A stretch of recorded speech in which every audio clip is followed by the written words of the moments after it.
Hello everyone, स्वागत है आप सभी का शिक्षा पाथ में केटीजी की आज के सेशन में। आज है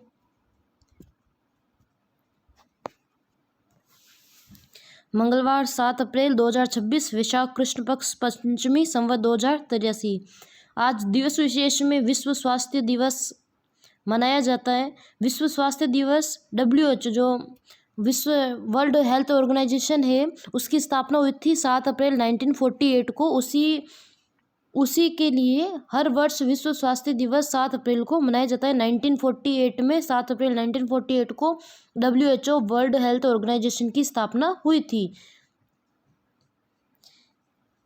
यह दिवस वैश्विक स्वास्थ्य से जुड़े मुद्दों को पर केंद्रित है। 2026 का जो विश्व स्वास्थ्य दिवस है, वर्ल्ड हेल्थ डे, इसका विषय है, थीम है together for health and stand with science. स्वास्थ्य के लिए एकजुट और विज्ञान के साथ खड़े। 2026 की जो थीम है, together for health stand with science. हम आज के सेशन में पढ़ेंगे राजस्थान जनजातीय विकास के लिए मुख्यमंत्री जी द्वारा जो विभिन्न कार्य की प्रगति की रिपोर्ट पेश की गई है, उसके बारे में देखें तो वनाधिकार पट्टों का सुदृढ़ीकरण एवं ऋण सुविधा की जाएगी जनजातीय क्षेत्रों में। अभियान के अंतर्गत हम देखें तो व्यक्तिगत और सामुदायिक वनाधिकार पत्र जारी करने के लिए विशेष अभियान चलाया जाएगा। वन क्षेत्रों में व्यक्तिगत और सामुदायिक वनाधिकार पत्र जारी करने के लिए विशेष अभियान चलाया जाएगा जनजातीय क्षेत्रों में। इन पट्टों की प्रविष्टि राजस्व रिकॉर्ड में भी सुनिश्चित की जाएगी। इससे किसानों को अपनी भूमि पर PM किसान सम्मान निधि जैसी योजनाओं का सीधा लाभ मिलेगा। अगर उनको जो वनाधिकार पत्र जारी किए जाएंगे, पट्टे विस्तृत दिए जाएंगे, जिसके तहत वो PM किसान सम्मान निधि योजनाओं का भी सीधा लाभ ले सकेंगे। अगर उनके नाम पर कोई ज़मीन नहीं है और कोई वनाधिकार नहीं है, तो वह इस सम्मान निधि का लाभ नहीं ले सकते थे। इस वजह से उनके वनाधिकार पत्र जारी करने के लिए, पट्टे जारी करने के लिए विशेष अभियान चलाया जाएगा। बैंकों से ऋण आसानी से प्राप्त होगा और गांवों के किसानों को खातेदारी का अधिकार मिलेगा।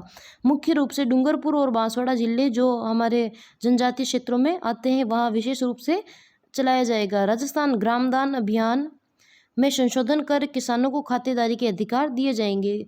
इन्हें खातेदारी के अधिकार देने के लिए पट्टे वितरित करने के लिए राजस्थान ग्रामदान अधिनियम में संशोधन किया जाएगा। अब तक राजस्व रिकॉर्ड में नाम न होने के कारण ये किसान सरकारी लाभों से वंचित थे। अब उन्हें बैंक ऋण और अन्य सरकारी योजनाओं का लाभ मिल सकेगा। इसके अंतर्गत हम देखें तो मिलेट्स जो श्री अन्न है, उनको बढ़ावा देने के लिए जैसे कागनी, कोदो, सावा, कुटकी, चीना, रागी जैसे मिलेट्स के लिए 100 हेक्टेयर क्षेत्र में प्रदर्शनी आयोजित की जाएगी, जिससे 1000 किसान लाभान्वित होंगे। जनजातीय क्षेत्रों की हम बात कर रहे हैं। इसमें बीज वितरण किया जाएगा। 85 करोड़ रुपए के व्यय से 8.50 लाख किसानों को, जनजातीय कृषक है, उनको मक्का के बीज के मिनी किट और उच्च गुणवत्ता वाले बीज उपलब्ध करवाए जाएंगे। जो जनजातीय किसान है, उन्हें 85 करोड़ रुपए के व्यय से 8.50 लाख जो जनजातीय किसान हैं, उन्हें बीज, मक्का के मिनी किट बीज और उच्च गुणवत्ता वाले बीज उपलब्ध कराए जाएंगे। खाद्य सहायता का नकद हस्तांतरण किया जाएगा, जिसके तहत सहरिया और खेरवा 12 में रहती है, सहरिया और खेरवा 12 में रहती है, कथोड़ी उदयपुर जिले में निवास करते जनजातीय परिवारों की महिला मुखियाओं को अब खाद्य सामग्री के स्थान पर 1200 रुपये प्रति माह सीधे बैंक खाते में दिए जाएंगे। 1200 रुपये पहले खाद्य सामग्री दी जाती थी सहरिया, खेरवा, कथोड़ी जनजाति को, उसके स्थान पर अब 1200 रुपये प्रति माह सीधे बैंक खाते में दिए जाएंगे खाद्य सामग्री के स्थान पर। इस योजना पर 55 करोड़ रुपए खर्च किए जाएंगे। जो खाद्य सामग्री के स्थान पर 1200 रुपये सीधे बैंक DBT के माध्यम से दिए जाएंगे, उसके योजना के लिए 55 करोड़ रुपए खर्च होंगे, जिससे 38,000 परिवार लाभान्वित होंगे। सिरोही जिले में ये मोस्ट इम्पोर्टेंट है। सिरोही जिले में बालिकाओं के लिए नया छात्रावास खोला जाएगा, काफ़ी इम्पोर्टेंट है। मुख्यमंत्री युवा स्वरोजगार योजना आगामी वर्ष में 5000 युवाओं को अपना उद्यम बिजनेस स्टार्ट करने के लिए, जनजातीय क्षेत्रों की हम बात कर रहे हैं। मुख्यमंत्री युवा स्वरोजगार योजना के तहत जनजातीय क्षेत्रों में 5000 युवाओं को अपना उद्यम बिजनेस स्टार्ट करने के लिए ब्याज मुक्त ऋण दिया जाएगा। वन उपज प्रसंस्करण जैसे आंवला, शहद, इमली, महुआ जैसे उत्पादों के मूल्य संवर्धन जो वैल्यू एडिशन के लिए बांसवाड़ा और डूंगरपुर में लघु वन उपज प्रसंस्करण केंद्र स्थापित किए जाएंगे। बांसवाड़ा और डूंगरपुर में इमली, आंवला, शहद, इमली, महुआ जैसे उत्पादों के जो वैल्यू एडिशन के लिए लघु वन उपज प्रसंस्करण केंद्र स्थापित किए जाएंगे बांसवाड़ा और उदयपुर में। आधारभूत संरचना एवं तीर्थ का विकास किया जाएगा, जिसमें सोनार माता सलुम्बर, सलाकेश्वर महादेव मंदिर बांसवाड़ा, रामकुंडा महादेव मंदिर जाडोल उदयपुर, इन स्थानों पर सार्वजनिक सुविधाएं विकसित की जाएगी, विकास के कार्य किए जाएंगे। डूंगरपुर के आसपुर क्षेत्र में सड़कों, पुलियों और बरसाती नालों का निर्माण कर बुनियादी ढांचे को मजबूत किया जाएगा। मुख्यमंत्री श्री भजनलाल शर्मा ने मंडियों के बुनियादी ढांचे को मजबूत करने के लिए 40 करोड़ 63 लाख से अधिक कार्यों को स्वीकृति दी है। जो अनाज की मंडियाँ होती है, वहाँ के बुनियादी ढांचा मतलब इंफ्रास्ट्रक्चर को मजबूत करने के लिए 40 करोड़ 63 लाख से अधिक के कार्यों की स्वीकृति दी है। जो कार्य किए जाएंगे उस पर बजट का 40 करोड़ 63 लाख से अधिक का बजट का प्रावधान किया गया, जिसमें प्रदेश की 116 मंडियों में 781 किसान विश्राम स्थलों का निर्माण किया जाएगा। 116 मंडियों में 781 किसान विश्राम स्थलों का निर्माण भी किया जाएगा। इसके लिए जो किसान विश्राम स्थल का निर्माण किया जाएगा, इसके लिए 46 करोड़ 86 लाख का बजट मंजूर किया गया है। जो मुख्यमंत्री भजनलाल शर्मा द्वारा मंडियों के बुनियादी ढांचे के विकास के लिए स्वीकृति दी गई है, उनमें इस स्वीकृति से किस किस उपज मंडी में कार्य किया जाएगा, तो उसमें कृषि उपज मंडी जैसलमेर, रायसिंह नगर उपज मंडी श्रीगंगानगर, नोखा बीकानेर, कोटपुतली, मदनगंज किशनगढ़ अजमेर, भादरा हनुमानगढ़ की कृषि उपज मंडी, सूरतगढ़ श्रीगंगानगर की मंडी, चोमू जयपुर की मंडी, अनाज कोटा की मंडी, लालसोट दौसा की मंडी, खेरली सवाई माधोपुर की मंडी, रामगंज मंडी कोटा, डूंगरपुर में पहाड़ी डीग में, सोजतपाली में, गोविंदगढ़ अलवर में, टिब्बी हनुमानगढ़ में, गोलूवाला हनुमानगढ़ में और मंडावरी दौसा में व डीग में यार्ड के निर्माण और विद्युत संबंधित संपर्क सड़कों के निर्माण कार्य किए जाएंगे। इसके लिए 40 करोड़ 63 लाख से अधिक कार्यों को स्वीकृति दी गई है। हम ध्यान में रखेंगे निम्न मंडियों में विकास कार्य किए जाएंगे। प्रधानमंत्री ग्राम सड़क योजना PMGSY के 25 वर्ष पूर्ण हो चुके हैं प्रधानमंत्री ग्राम सड़क योजना के, जिसमें राजस्थान की प्रगति की रिपोर्ट देखें तो सड़क निर्माण अब तक 75,000 किलोमीटर सड़कों का निर्माण किया जा चुका है। प्रधानमंत्री ग्राम सड़क योजना के तहत राजस्थान में 75,000 किलोमीटर सड़कों का निर्माण हो चुका है और इसके तहत 68 पुलों का भी निर्माण किया जा चुका है। जो गांवों को जोड़ने के लिए पुलों का निर्माण किया जा चुका है। 68 पुल बनाए गए अब तक। प्रदेश की 15,983 बसावटें जो सेटलमेंट है उनको पक्की सड़कों से जोड़ा गया है। इस योजना की नींव 25 दिसंबर 2000 को पूर्व प्रधानमंत्री श्री अटल बिहारी वाजपेयी ने रखी थी। जो PM ग्राम सड़क योजना है उसकी नींव 25 दिसंबर 2000 को अटल बिहारी वाजपेयी जी द्वारा रखी गई थी। इसके अंतर्गत हम देखें तो प्रथम चरण में जो फर्स्ट फेज में 39,730 सड़कों का निर्माण किया गया, किलोमीटर सड़कों का निर्माण, और 15,983 बसावटों का निर्माण किया गया था। 26 पुलों का निर्माण किया गया था प्रथम चरण में फर्स्ट फेज में, और 14,043 किलोमीटर की सड़कों का चौड़ाईकरण किया गया था, चौड़ी की गई थी उन सड़कों को। सेकेंड फेज में 3,468 किलोमीटर की लंबाई की 401 सड़कों का चौड़ीकरण किया गया और सुदृढ़ीकरण किया गया। 6 पुलों का निर्माण किया गया। थर्ड फेज में 8,584 किलोमीटर लंबी सड़कों का निर्माण किया गया। 912 सड़कों का सुदृढ़ीकरण किया गया। 38 पुलों का निर्माण किया गया, 38 पुलों का। चौथा चरण है जो अभी वर्तमान में भी जारी है। इसके तहत 1,216 बसावटों को पक्की सड़कों से जोड़ने और एक पुल के निर्माण की स्वीकृति मिल चुकी है और विभिन्न कार्य किए जा रहे हैं, जिनमें हम आगे देखें तो योजना का मुख्य उद्देश्य है गुणवत्ता नियंत्रण करना। सड़क कनेक्टिविटी में सुधार के लिए 3 स्तरीय गुणवत्ता नियंत्रण प्रणाली का उपयोग किया जाता है। 3 स्तरीय गुणवत्ता नियंत्रण प्रणाली का उपयोग किया जाता है। सामाजिक प्रभाव देखें तो पक्की सड़कों से जुड़ने के कारण अब ग्रामीण क्षेत्रों में मरीजों, विद्यार्थियों और किसानों को अस्पतालों, स्कूलों और बाजारों तक पहुँचने में आसानी हुई है। जो मानक इसके देखें तो जब योजना की शुरुआत की गई थी तब सामान्य क्षेत्र में 500 से अधिक और मरुस्थलीय आदिवासी क्षेत्रों में 250 से अधिक आबादी वाली बसावटों को हर मौसम में अनुकूल सड़कों से जोड़ने का लक्ष्य निर्धारित किया गया था। चौथे चरण में देखें तो चौथा फेज अभी भी जारी है, जिसमें जिलेवार बजट का आवंटन किया गया। तो इसमें बाड़मेर में 52,367.28 लाख का आवंटन किया गया है, जो सर्वाधिक आवंटन रहा है। इसके साथ भीलवाड़ा में 428 लाख, जोधपुर में 16,707 लाख, बालोतरा में 280.13 करोड़, उदयपुर में 12,928 लाख का बजट प्रावधान किया गया। पीएम जनमन योजना के अंतर्गत देखें तो विशेष रूप से कमजोर जनजातीय समूहों में उनका विकास करना, जो सर्वांगीण विकास करना पीएम जनमन योजना का मुख्य उद्देश्य है। इसमें देखें तो 12 जिले की शाहबाद और किशनगंज ब्लॉक, जो किशनगंज 12 और शाहबाद 12 की ब्लॉक की शहरी जनजाति के लिए यह मुख्य रूप से कार्य किया जाएगा, जिसमें 100 से अधिक आबादी वाली 31 बसावटों को 25 सड़कों से जोड़ने का लक्ष्य रखा गया है पीएम जनमन योजना के तहत। और 33.48 करोड़ की लागत से 35 किलोमीटर सड़क के निर्माण कार्य जारी है। लाडो प्रोत्साहन योजना में हम देखें तो इसकी शुरुआत 1 अगस्त 2024 से हुई है। 1 अगस्त 2024 को लाडो प्रोत्साहन योजना की शुरुआत हुई है। इसका नया जो फेज़ है वो, इसमें राष्ट्रीय योजना को भी इसमें शामिल कर लिया गया है। बालिकाओं के प्रति समाज में सकारात्मक सोच विकसित करना, उनके स्वास्थ्य शैक्षणिक स्तर में सुधार लाना इसका उद्देश्य है। कुल लाभ देखें तो बालिका को जन्म से लेकर 21 वर्ष की आयु तक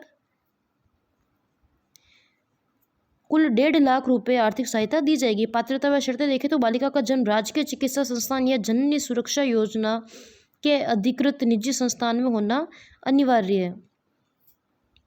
प्रसूता माता का राजस्थान का मूल निवासी होना भी कंपलसरी है। और इसके अंतर्गत देखें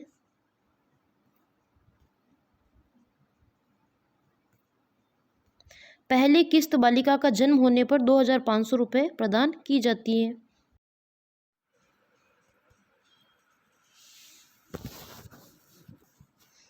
पहली किस्त के रूप में बालिका को जन्म होने पर 2,500 रुपये के रूप प्रदान किए जाते हैं। दूसरी किस्त आयु 1 वर्ष पूर्ण होने पर समस्त टीकाकरण होने पर 2,500 रुपये प्रदान किए जाते हैं। अर्थात पहली और दूसरी किस्त में 2,500 रुपये 2,500 रुपये प्रदान किए जाते हैं। फर्स्ट बालिका का जन्म होने पर और सेकंड 1 वर्ष की पूर्ण होने पर या समस्त टीकाकरण पूर्ण होने पर। पहली कक्षा में प्रवेश लेने पर 4,000 रुपये प्रदान किए जाते हैं। छठी कक्षा में प्रवेश लेने पर 5,000, तीसरी किस्त जो पहली कक्षा में प्रवेश लेने पर, चौथी किस्त कक्षा छठी में प्रवेश लेने पर 5,000 रुपये प्रदान किए जाते हैं तथा 5वीं किस्त के रूप में 10वीं कक्षा में प्रवेश लेने पर 11,000 रुपये प्रदान किए जाते हैं। 10वीं कक्षा और 11,000 रुपये 5वीं किस्त। छठी किस्त के रूप में 12वीं में प्रवेश लेने पर 25,000 रुपये प्रदान किए जाते हैं। 7वीं किस्त स्नातक शिक्षा उत्तीर्ण करने पर या 21 वर्ष की आयु पूर्ण होने पर 1 लाख रुपये प्रदान किए जाते हैं। इसी तरह 7 किस्तों में कुल 1.5 लाख रुपये प्रदान किए जाते हैं। नेक्स्ट हम देखें तो आवश्यक दस्तावेज और प्रक्रिया देखें तो राजस्थान का मूल निवास प्रमाण पत्र होना आवश्यक है। विवाह पंजीयन आवश्यक है। बैंक खाते का विवरण आवश्यक है। यह योजना PCTS पोर्टल, गर्भावस्था बाल ट्रैकिंग और स्वास्थ्य प्रबंधन प्रणाली के माध्यम से संचालित होती है। लाडो प्रोत्साहन योजना PCTS पोर्टल, गर्भावस्था बाल ट्रैकिंग और स्वास्थ्य प्रबंधन प्रणाली के माध्यम से संचालित की जाती है। इसके तहत बालिका के जन्म पर एक यूनिक ID प्रदान की जाती है। बालिका के जन्म पर ही माता पिता को 1.5 लाख रुपए का संकल्प पत्र सौंप दिया जाता है, जो भविष्य में मिलने वाली किस्तों की गारंटी देता है। जनगणना 2027 के लिए राजस्थान में तैयारी और नियम देखें तो दंडात्मक प्रावधान किया गया है। अगर आप जनगणना के दौरान गलत जानकारी देते हो या कार्य में बाधा डालने का कार्य करते हो तो 3 साल तक जेल और 1,000 रुपये का जुर्माना हो सकता है। राज्य सरकार ने आम जन से जनगणना के अंतर्गत बिल्कुल सही जानकारी देने की अपील की है। जनगणना का शेड्यूल 2 चरणों में होगा। पहले चरण के अंतर्गत मकानों का सूचीकरण किया जाएगा। 1 मई से शुरुआत होगा।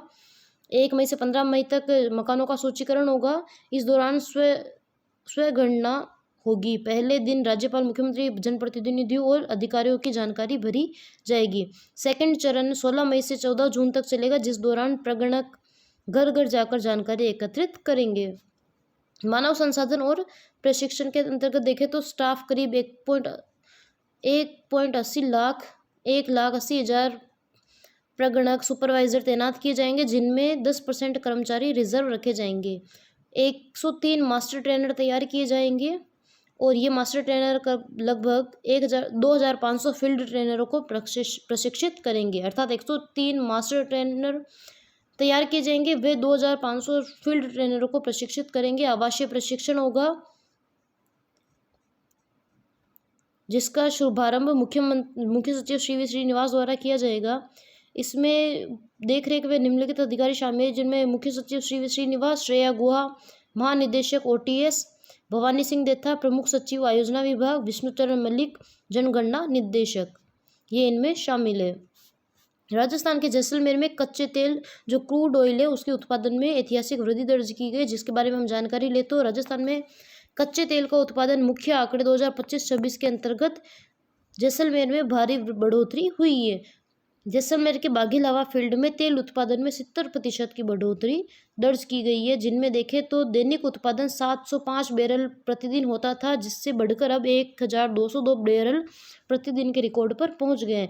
वार्षिक उत्पादन देखें तो 2025-26 में कुल उत्पादन 43,773 मीट्रिक टन रहा, जो 2024-25 के मुकाबले 32,787 मीट्रिक टन 2024-25 में था। अब 2025-26 में 43,773 मीट्रिक टन उत्पादन हुआ है वार्षिक। बागेवाला ऑयल फील्ड जैसलमेर का लोकेशन देखें तो बीकानेर नागौर उप बेसिन का हिस्सा यह है।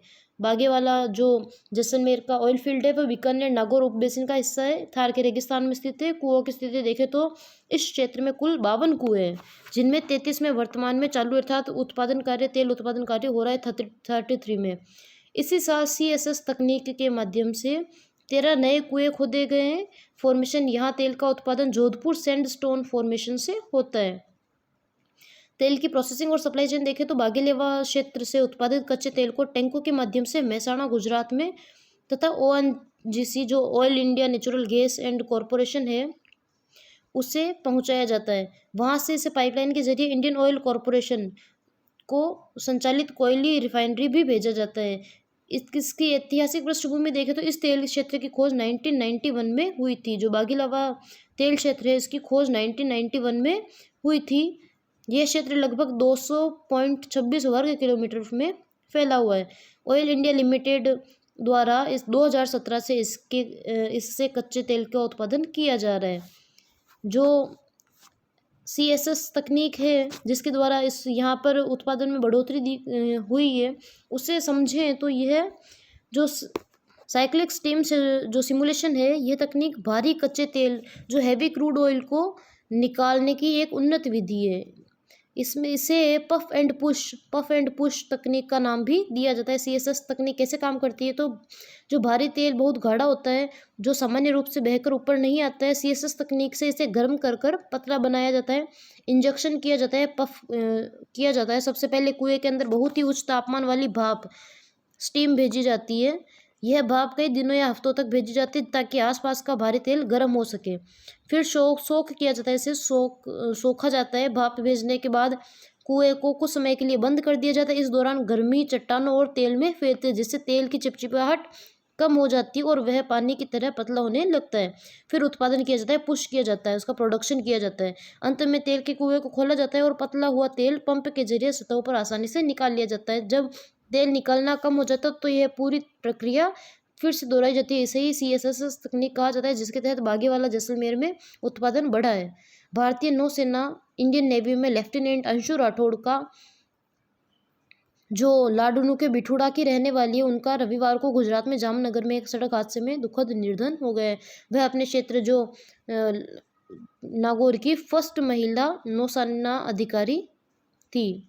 उन्होंने करीब 2 वर्ष पूर्व अपनी सेवा शुरू की थी। 22 वर्ष की वो है। उनका परिवार भी सेना से जुड़ा हुआ था। तो अंशु राठौड़ का शत नमन। कंप्यूटर लैब राजस्थान के कुल 38,019 स्कूलों में केवल 37% स्कूलों में ही कंप्यूटर लैब उपलब्ध है, क्योंकि वर्तमान में AI और कंप्यूटेशनल थिंकिंग जो कोर्स में संचालित की जा रही है उसके तहत ये आंकड़े दिए गए कि 38,019 स्कूलों में से केवल 14,067 स्कूलों में ही कंप्यूटर लैब उपलब्ध है। राज्य के केवल 27,753 से 73% स्कूलों में इंटरनेट की सुविधा है। राजस्थान में इंटरनेट की स्थिति कई अन्य जो बड़े राज्य हैं वहाँ से बेहतर है, लेकिन कंप्यूटर लैब की कमी के कारण छात्र डिजिटल कौशल और AI आर्टिफिशियल इंटेलिजेंस सीखने में पिछड़ रहे हैं। पर्यावरण के लिए सुप्रीम कोर्ट ने स्वतः संज्ञान लेते हुए नदियों पर सख्त रुख अपनाया, जिसमें जोधपुर और आसपास के क्षेत्रों में बढ़ते प्रदूषण को लेकर उच्चतम न्यायालय ने स्वतः संज्ञान लिया है। जिनमें देखें तो जो प्रभावित नदियां हैं झोझड़ी, लूणी और बांडी नदी। झोझड़ी, लूणी और बांडी नदी प्रमुख निर्देश दिए गए कि प्रदूषण को पर्यावरण, भूजल, कृषि और मानव स्वास्थ्य पर हुए नुकसान का वैज्ञानिक आकलन किया जाए और विशेषज्ञों का एक दल बनाया जाएगा जो इस पूरे क्षेत्र का अध्ययन करेगा। झोझड़ी नदी के प्राकृतिक प्रवाह को बहाल किया जाए और जोधपुर क्षेत्र की जो ट्रीटेड सीवेज है उसको नदी में डालने के बजाय अन्य उपयोगों में लिया जाए। जयपुर में ट्रैफिक जाम से मुक्ति दिलाने के लिए JDA जो जयपुर डेवलपमेंट अथॉरिटी द्वारा एक नया स्मार्ट डिज़ाइन लागू किया है, जिसका नाम है double U turn. Double U turn traffic में मुक्ति दिलाने के लिए नया कॉन्सेप्ट लगाया, जिसमें चौराहे पर सीधे दाहिने मुड़ने के बजाय वाहन चौराहे को पार कर आगे बने यू टर्न से वापस मुड़ेंगे। इससे सिग्नलों पर दबाव कम होगा, बिना भारी फ्लाईओवर बनाए कम लागत में ट्रैफिक सुचारू रहेगा। इससे महल रोड, सीकर रोड और न्यू सांगानेर रोड पर लागू किया जाएगा। सबसे पहले पायलट प्रोजेक्ट के रूप में महल road, Sikar road, new Sanganer road Jaipur में इसे लागू किया जाएगा। अगर ये सफल रहा तो इसे राजस्थान के अन्य शहरों में भी लागू किया जाएगा। राजस्थान में स्कूली बच्चों की सुरक्षा और कानूनी जागरूकता के लिए शुरू की गई एक महत्वपूर्ण पहल है कोर्ट वाली दीदी। कोर्ट वाली दीदी बॉक्स। इसका जो मुख्य उद्देश्य है बच्चों की शिकायतों का समाधान करना, उन्हें साइबर अपराध से बचाना। आयोजक है इसका राजस्थान राज्य विधिक सेवा प्राधिकरण रालसा। कार्यप्रणाली क्या रहेगी तो बॉक्स की स्थापना जयपुर के 250 स्कूलों सहित पूरे प्रदेश के स्कूलों में कोर्ट वाली दीदी नाम से बॉक्स लगाए जाएंगे। शिकायत करने वाले छात्र की पहचान पूरी तरह से गुप्त रखी जाएगी। इन बॉक्स में डाली गई शिकायतें सीधे संबंधित जिला विधिक सेवा प्राधिकरण के पास पहुंचेगी। महत्वपूर्ण कार्यक्रम देखें तो रालसा द्वारा ट्रांसफॉर्मेटिव ट्यूसडे कार्यक्रम भी चलाया जाएगा, जिसके तहत हर मंगलवार सुबह 7:30 से 9 बजे तक यह अभियान चलाया जाएगा, जिसमें 8वीं से 12वीं तक के बच्चे इसमें शामिल होंगे। विधिक साक्षरता करीब 1400 अर्थात 1400 न्यायिक अधिकारी 4 लाख से ज़्यादा बच्चों को साइबर सुरक्षा और धोखाधड़ी से बचने के तरीके सिखाएंगे। ट्रांसफॉर्मेटिव ट्यूसडे मंगलवार को यह अभियान अगले 10 महीने तक जारी रहेगा, अर्थात अगले 10 महीने तक हर मंगलवार को ट्रांसफॉर्मेटिव ट्यूसडे अभियान चलाया जाएगा, जिसके तहत 1400 न्यायिक अधिकारी 4 लाख से ज़्यादा बच्चों को साइबर सुरक्षा और धोखाधड़ी से बचने के तरीके सिखाए। नेक्स्ट हम देखें मिस ग्लैम राजस्थान के जो विजेता है उनके बारे में। तो मिस ग्लैम राजस्थान 2026 अंशिका गुप्ता को बनाया गया है। मिस ग्लैम राजस्थान के ब्रांड एम्बेसडर कामना राज पुरोहित को नियुक्त किया गया है brand ambassador. Miss glam Rajasthan icon Bushra Khan को बनाया गया है miss glam Rajasthan teen. Harshita Pande जो भीलवाड़ा निवासी है उन्हें बनाया गया है miss glam Rajasthan teen. Miss glam Jaipur बनाया गया है पूनम चौधरी को। रूबी श्रेणी सौम्या सक्सेना को सम्मानित किया गया। डायमंड श्रेणी से दीपाली भाटिया को डायमंड श्रेणी से, रूबी श्रेणी से सौम्या सक्सेना को, एमरल्ड श्रेणी से कविता सैनी को सम्मानित किया गया। मिस ग्लैम राजस्थान स्टार से पूजा टक्कर, दिव्या चौधरी, निकिता वैष्णव सहित कुल 7 मॉडल को मिस ग्लैम राजस्थान स्टार से सम्मानित किया गया। अनंत महल रिजॉर्ट मानसरोवर में यह कार्यक्रम आयोजित हुआ। राजस्थान के टॉप 40 मॉडल्स ने हिस्सा लिया था। रनर्स अप में चेष्टा वर्मा, कीर्ति भार्गव, अनुष्का नारनोलिया, तन्नू रावत, रितु शर्मा, ईशा भट्ट और विदिशा यादव को रनर अप चुना गया। नेक्स्ट दैनिक भास्कर द्वारा आयोजित एजुकेशन एक्सीलेंस अवार्ड्स के बारे में देखें तो जयपुर के आमेर जयपुर में यह कार्यक्रम आयोजन हुआ, जिसमें मुख्य अतिथि डिप्टी CM प्रेमचंद बेरवा शामिल हुए थे। उन शिक्षाविदों और संस्थानों को सम्मानित करना जिन्होंने शिक्षा की गुणवत्ता, इनोवेशन और छात्रों के समग्र विकास में योगदान दिया है। इस समारोह में कुल 23 शिक्षाविदों और संस्थानों को सम्मानित किया गया एजुकेशन एक्सीलेंस अवार्ड से, जिनमें हम देखें डॉक्टर अरविंदर सिंह जो CMD अर्थ ग्रुप के से संबंधित है, उन्हें सम्मानित किया गया। अतुल कुमार को MD न्यूरॉन्स एजुकेशनल सर्विस से संबंधित है। Biram Singh chairman JB Purvanchal boarding school से संबंधित है। Doctor Vishwa Joy vice chancellor university of engineering and management. Dinesh Juneja chairperson SKD university. Hardeep Bakshi chairman seedling group of schools. Doctor Isha chairperson Shri Bapuji groups of colleges. Manoj Chachan chairman लाइज universities. Raghav Modi group director Modi education institution. Surendra Yadav principal silver oak school. इन्हें education excellence award से सम्मानित किया गया।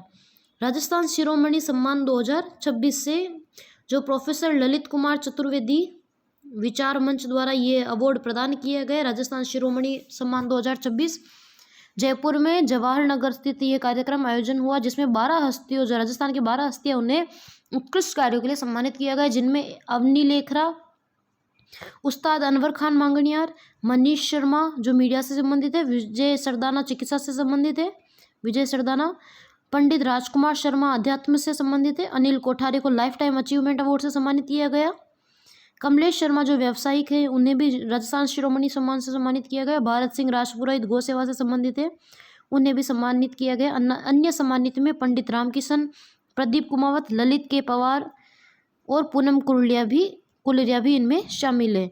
इन्हें राजस्थान शिरोमणि award से सम्मानित किया गया प्रोफेसर ललित किशोर चतुर्वेदी विचार मंच द्वारा। वेस्ट जोनल एग्री कॉन्फ्रेंस, जो वेस्ट जोनल एग्री कॉन्फ्रेंस है, उसका आयोजन जयपुर में पहली बार आयोजित हो रहा है। जयपुर में वेस्ट जोनल एग्री कॉन्फ्रेंस, जिसमें मंगलवार 7 अप्रैल को आयोजित किया गया, आज ही। केंद्रीय कृषि मंत्री शिवराज सिंह चौहान इसमें शामिल होंगे। मुख्यमंत्री श्री भजन लाल शर्मा मुख्य अतिथि होंगे। अध्यक्षता शिवराज सिंह चौहान जी करेंगे, जो सेंट्रल फॉरेस्ट कृषि मंत्री है, एग्रीकल्चर मिनिस्टर। सहभागी राज्य राजस्थान, गोवा, महाराष्ट्र, गुजरात, मध्य प्रदेश के कृषि मंत्री और वरिष्ठ अधिकारी इसमें शामिल होंगे। सम्मेलन का प्राथमिक उद्देश्य है कृषि को नई दिशा देना और बदलते जलवायु के अनुसार रणनीति तैयार करना। चर्चा के मुख्य बिंदु देखें तो डिजिटल खेती में आधुनिक तकनीक का उपयोग, पर ड्रॉप मोर क्रॉप अर्थात जल संरक्षण और सिंचाई की कार्यकुशलता को बढ़ाना, अर्थात कम सिंचाई में ज़्यादा क्रॉप उत्पादित करना। नकली इनपुट पर रोक अर्थात नकली कीटनाशकों और उर्वरकों पर बिक्री पर लगाम लगाना। बाजार नियंत्रण, उर्वरकों की कालाबाजारी को रोकना और उनके संतुलित उपयोग को बढ़ावा देना। मिलेट्स का प्रचार प्रसार किया जाएगा। मेहमानों का स्वागत मिलेट्स, बाजरा, ज्वार आदि से किया जाएगा, जो मोटे अनाजों के महत्व को दर्शाता है। तथा वेस्ट जोनल एग्री कॉन्फ्रेंस का आयोजन जयपुर में किया जाएगा।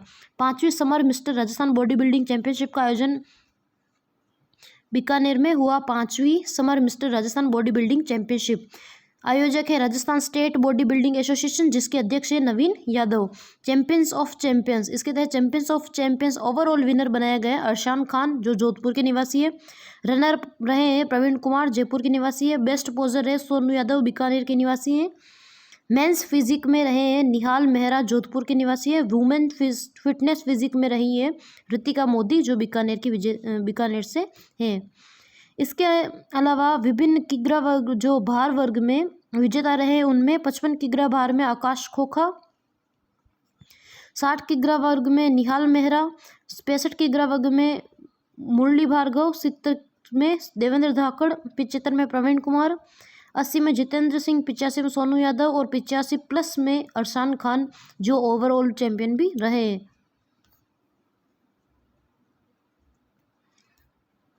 BCCI under 19 women's high performance camp का आयोजन 27 अप्रैल से 23 मई तक किया जाएगा, जिसमें राजस्थान से तनिका शर्मा, मैना सियोल और हैप्पी कुमारी को अलग अलग केंद्रों पर विशेष प्रशिक्षण दिया जाएगा। मैना Seoul BCCI centre of excellence में प्रशिक्षण दिया जाएगा। तनिका शर्मा, हैप्पी कुमारी को सूरत केंद्र में प्रशिक्षण दिया जाएगा। यह जो BCCI के under 19 women high performance camp का आयोजन 27 अप्रैल से 23 मई तक किया जाएगा। आज का सेशन हमारा ये समाप्त होता है। अब हम कल के सेशन का रिवीजन करेंगे। कल के सेशन का क्विक रिवीजन हम करें तो विकट संकट चतुर्थी जो व्रत मनाया गया था, मुख्यमंत्री जल स्वावलंबन अभियान के तहत 2024-25 में इसके लिए 11,200 करोड़ रुपए का प्रावधान किया गया था। तृतीय चरण में 2,500 करोड़ रुपए की लागत से 5,000 गाँव में 1.10 लाख कार्य करने की घोषणा की गई थी। 2026-27 के तहत 20,000 गाँव में 5 लाख वाटर हार्वेस्टिंग स्ट्रक्चर बनाने का लक्ष्य रखा गया है। विभिन्न चरणों, जो फर्स्ट फेज है, सेकंड फेज, थर्ड फेज जो वर्तमान में जारी है, उसके तहत हमने विभिन्न कार्यों की जानकारी ली थी। आधुनिक तकनीक, जीआईएस आधारित मैपिंग की जाएगी, ड्रोन सर्वे किया जाएगा, जल संरचनाओं के रिकॉर्ड भी रखा जाएगा। अटल ज्ञान केंद्र की स्थापना की जाएगी। प्रत्येक पंचायत स्तर पर आधुनिक पुस्तकालय, डिजिटल लाइब्रेरी का निर्माण किया जाएगा, जहां ऑनलाइन सुविधाएं, ई मित्र सेवाएं तथा विभिन्न पुस्तकालय के कार्य किए जाएंगे। शहरी प्रबंधन और स्मार्ट सिटी के लिए एकीकृत कंट्रोल रूम का वेस्ट मैनेजमेंट के लिए एकीकृत कंट्रोल रूम बनाया जाएगा। अमृत 2.0 के तहत सीवरेज कार्यों को पूरा करने के निर्देश भी दिए गए। मुख्यमंत्री जी द्वारा प्रदेश की ग्राम पंचायतों में 1,800 अटल ज्ञान केंद्रों की स्थापना की वित्तीय स्वीकृति जारी की जा चुकी है। अटल केंद्र, प्रत्येक ग्राम पंचायत में 1,800 अटल केंद्र स्थापित किए जाएंगे। 1,800 ग्राम पंचायतों में अटल केंद्र स्थापित किए जाएंगे, जिसकी वित्तीय स्वीकृति जारी की जा चुकी है। 2026-27 का बजट है, उसमें 1,000 अतिरिक्त केंद्रों की स्थापना की घोषणा भी की गई। इस योजना की शुरुआत मुख्यमंत्री जी द्वारा 25 दिसंबर 2024 को सुशासन दिवस के अवसर पर घोषणा की गई थी, जिसमें ई लाइब्रेरी और कॉमन सर्विस सेंटर, ई मित्र आदि उपलब्ध होंगे। इसके लिए प्रत्येक केंद्र पर एक अटल प्रेरक नियुक्त किया जाएगा, जो स्थानीय युवा होगा, जिसे विशेष प्रशिक्षण दिया जाएगा और वह कौशल विकास, पठन प्रवृत्ति की विकास को बढ़ावा देगा। चरणबद्ध रूप से गांवों को ई लर्निंग और आधुनिक लाइब्रेरी सुविधाओं से जोड़ा जाएगा। Rajasthan home stay paying guest house योजना 2026, इसके अंतर्गत विभिन्न जो मापदंड रखे गए हैं उनमें सरलीकृत किया गया, लाइसेंस प्रक्रिया को सरल बनाया गया है, डिजिटल और तेज बनाया गया है, जिसमें विभिन्न हमने जानकारी ली थी। IIT रुड़की का एक अध्ययन है, जिसमें जोधपुर, जयपुर को सबसे खतरनाक भूजल दोहन में बताया गया है और कोटा को संकटग्रस्त में बताया गया है। चिंताजनक स्थिति बनी हुई है चंबल नजदीक होने के बावजूद। जयपुर के जोटवाड़ा और जगतपुरा क्षेत्र में 341% जो जल दोहन की रेट पहुंच चुकी है। पानी की कमी जोटवाड़ा, मुरलीपुर, जगतपुरा में पानी की जो समाप्त होने के कगार पर है। जोधपुर में भी काफ़ी अंतर देखा गया है। पुराने टायरों से कूलिंग, इंडियन रबड़ इंस्टीट्यूट उदयपुर द्वारा डॉक्टर सुनील कुमार जगासियान ने पुराने टायरों से कूलिंग, जो कंक्रीट है, रेत के स्थान पर सीमेंट और कंक्रीट में मिलाकर रबड़ के लेप को घर के प्राकृतिक रूप से 4 डिग्री तक टेम्परेचर को कम करने में सहायक रहेगा। रबड़ का और सीमेंट और कंक्रीट का जो संयुक्त रूप से प्लास्टर बनेगा, उससे जो भूकंपीय झटके हैं और दरारों में भी कमी आएगी। भारत पाक सीमा पर ड्रोन और ड्रग्स की काफ़ी चुनौतियां हैं। इसके तहत हम देखें तो पिछले 1.5 साल में 175 करोड़ से अधिक की 35.3 किलोग्राम जो हीरोइन है वो जब्त की गई थी। राजस्थान वायु गुणवत्ता में सुधार हुआ है, जिसमें जोधपुर में 33.3% जो धूल के कणों में कमी दर्ज की गई, अलवर में 28.9%, जयपुर में 16.9%, कोटा में 15.1%, उदयपुर में 5.5% की कमी दर्ज की गई है। राज्य के 34 जिलों में लगभग 30 करोड़ की लागत से 46 नए एयर क्वालिटी स्टेशन लगाए जाएंगे। जयपुर की जो 55 दिन की पूर्व हवा की खराब श्रेणी में था 2024 में, जो 2025 में 29 दिन रह गई, अर्थात 29 दिन ही खराब हवा रही है। Jaipur Delhi national highway NH 48 पर नो स्टॉप टोल लगाया जाएगा, जिसके तहत बिना रुके आपका टोल कट होगा, और अगर आप के फास्टैग में रिचार्ज नहीं है तो वो आपको ई नोटिस जारी किया जाएगा, और अगर आप उसे फुलफिल नहीं करते हैं तो आपको ब्लैक लिस्ट कर दिया जाएगा। AI बेस्ड रहेगा पूरी तकनीक AI बेस्ड रहेगी। दानिश सिद्दीकी जर्नलिज्म अवार्ड 2026 दिया गया है अवधेश आकोदिया को, जो दैनिक भास्कर के पत्रकार है। अवधेश आकोदिया और विजयपाल डूडी को रामनाथ गोयनका अवार्ड से भी सम्मानित किया जा चुका है। हेमंत भाई गोयल, जो इंग्लैंड की अंक संस्था के द्वारा उन्हें अंतर्राष्ट्रीय सम्मान से नवाजा गया है। 1 मैन आर्मी जैसे समर्पण के लिए उन्हें नवाजा गया है। राजस्थान सभी सरकारी और निजी स्कूलों में 15 अप्रैल तक ऋषभ पखवाड़ा मनाया जाएगा। राजस्थान साइकिलिंग एसोसिएशन के चुनाव के परिणाम आए, जिनमें सचिव बनाया गया है अध्यक्ष पवन सुखीजा, उपाध्यक्ष मोहित बेद, रितेश वर्मा, नटवर सिंह, दीपक सिंह, सचिव कीर्ति को, संयुक्त सचिव बनाए रुक्मणी देवी, प्रेम शर्मा, लून सिंह, सोमेश्वर भगोरा, कोषाध्यक्ष मदन लाल, सदस्य परमेश्वरी मणिलाल राठौड़। राज्य स्तरीय कुश्ती प्रतियोगिता का आयोजन अंडर-17 व अंडर-20 का आयोजन किया गया 5 से 7 अप्रैल तक जयपुर के SMS स्टेडियम में, जहां 500 से अधिक युवा पहलवान इसमें शामिल हुए।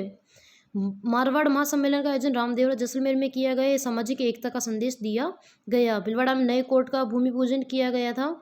प्रदेश के हर जिले में बनेगी राम वाटिका। लव कुश वाटिका की सफलता के बाद अब वन विभाग द्वारा राम वाटिका का भी निर्माण किया जाएगा, जिसके लिए प्रत्येक जिला पर 2-2 करोड़ रुपए की लागत आएगी। अर्थात 2 राम वाटिका बनेगी और 2 करोड़ रुपए की लागत आएगी। सवाई जो SMS स्टेडियम में इंडियन एथलेटिक्स सीरीज 2 का आयोजन किया गया, जिसमें कचनार चौधरी को पहला स्थान हासिल किया है ऑल इंडिया पुलिस टीम में। विभिन्न राजस्थान का प्रदर्शन देखें तो 12 एथलीट अलग अलग स्पर्धाओं में नंबर 1 पर रहे, जिनमें हमने विभिन्न खिलाड़ियों के बारे में जानकारी ली थी। तो अब आज का सेशन हमारा यही समाप्त होता है। अगर आपको सेशन पसंद आए तो लाइक कीजिए, शेयर कीजिए एंड सब्सक्राइब कीजिए। Thank you. और अगर आपको किसी भी प्रकार की क्वेरी हो तो लेटेस्ट वीडियो के डिस्क्रिप्शन में जाकर आप टेलीग्राम ID है वहाँ पर मैसेज कर सकते हैं, जिससे आपको वहाँ ये अगर PDF अवेलेबल करवानी हो तो PDF भी आपको अवेलेबल करवाई जाएगी। Thank you.